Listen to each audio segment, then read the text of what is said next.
Hello everyone, আসসালামু আলাইকুম। চলে এসেছি নতুন একটি রেসিপি নিয়ে। আজকে আমি আপনাদেরকে তৈরি করে দেখাবো চিকেন ড্রামস্টিক। আশা করছি সবার কাছে ভালো লাগবে, বাচ্চা থেকে বড় সবার কাছে এটা ভালো লাগবে, তাই অবশ্যই বাসায় একবার তৈরি করবেন। আমি এটা আমার বেবির জন্য তৈরি করেছিলাম, তাই সে খুব মজা করেই খেয়েছে। আপনারা চাইলে আপনাদের বাড়ির বাচ্চাদের জন্য এটা তৈরি করে দিতে পারেন। তার জন্য আমি এখানে 4টা লেগ পিস নিয়ে নিয়েছি, মুরগির রানের অংশ। এখানে পানি নিয়ে নিয়েছি। এবার চিকেনগুলোকে আমি দিয়ে দিচ্ছি। এবারে দিয়ে দিচ্ছি 1 টেবিল চামচ আদা রসুন বাটা, সামান্য একটু লবণ দিয়ে দিলাম। দিয়ে দিচ্ছি 1 টুকরো দারচিনি, 2টা এলাচ আর 1টা লং। এবার এগুলোকে আমি ভালোভাবে সিদ্ধ করে নিব। চিকেনের হাড়টা সহ যেন ভালোভাবে সিদ্ধ হয় সেদিকে লক্ষ্য রাখতে হবে। এবার আমি হাড় থেকে মাংসগুলোকে আলাদা করে নিচ্ছি। আমি এখানে স্কিন সহ নিয়েছি, আপনারা চাইলে স্কিনটাকে বাদ দিতে পারেন। এবারে মাংসগুলোকে ভালোভাবে ছাড়িয়ে নিয়ে এই হাড়গুলোকে আমি এক সাইড করে রেখে দিচ্ছি, আর হাড়ের সাথে যে চিকন হাড়টা থাকে সেটা আমি ফেলে দিচ্ছি। এবারে একটা ছুরির সাহায্যে আমি চিকেনগুলোকে ছোট ছোট পিস করে কেটে নিব। একদম মিহি কুচি করতে হবে, যতটা সম্ভব কুচি করা যায়। যত বেশি মিহি হবে তত ভালো হবে।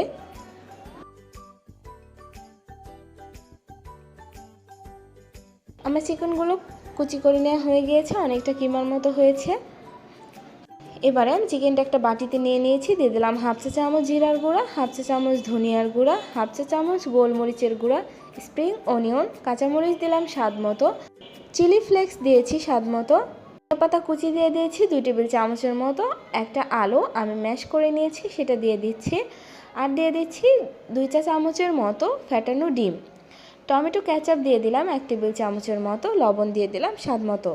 আমি ঝালটা একটু কমিয়ে দিয়েছি যেহেতু আমার বাচ্চার জন্য তৈরি করছি। আপনারা চাইলে চিলি ফ্লেক্স আর কাঁচামরিচের পরিমাণটা আরও একটু বাড়িয়ে দিতে পারেন।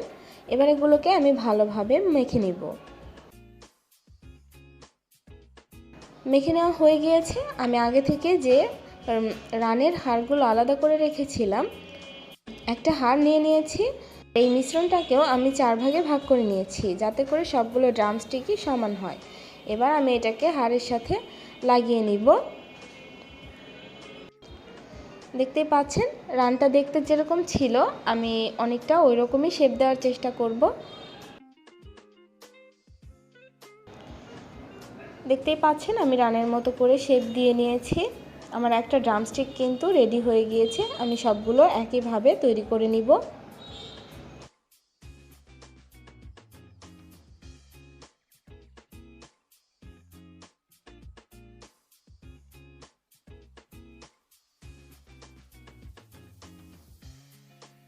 সবগুলো ড্রামস্টিক তৈরি করে নেওয়া হয়ে গিয়েছে।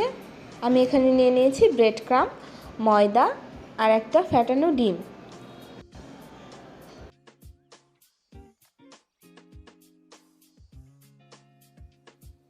এবারে একটা ড্রামস্টিক নিয়ে নিচ্ছি। এটাকে আমি প্রথমে ডিমের মধ্যে একটু চুবিয়ে নিব। ভালো করে এপাশ ওপাশ করে দিতে হবে যাতে করে ড্রামস্টিকের সব জায়গায় ডিমটা লাগে।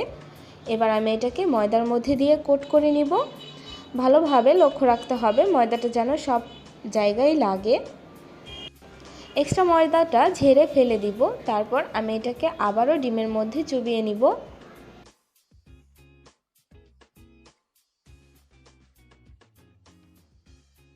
ডিমটাকে ভালোভাবে মেখে নিচ্ছি। এবারে এক্সট্রা ডিমটাকে ঝেড়ে ফেলে আমি ব্রেড ক্রাম্বের মধ্যে ড্রামস্টিকটাকে দিয়ে দিচ্ছি,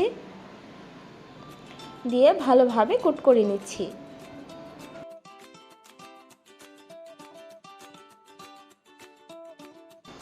এক্সট্রা ব্রেড ক্রাম্ব ঝেড়ে ফেলে দিলাম।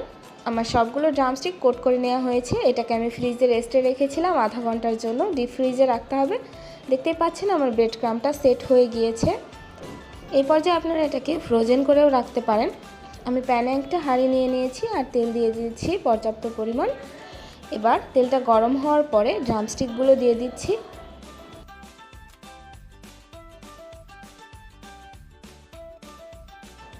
আগে উল্টানো যাবে না, এক পাশ একটু হয়ে এলে তারপরে অন্য পাশ উল্টে দিতে হবে।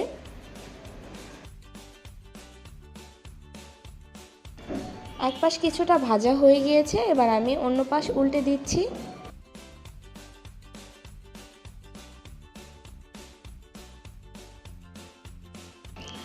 এভাবে করে উল্টে পাল্টে ড্রামস্টিকগুলোকে আমার পছন্দ মতো কালার করে আমি ভেজে নিব।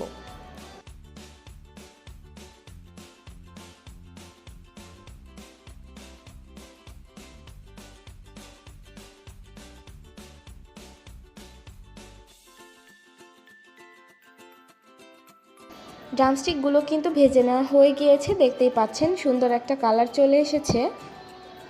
এবার আমি এগুলোকে তুলে নিব।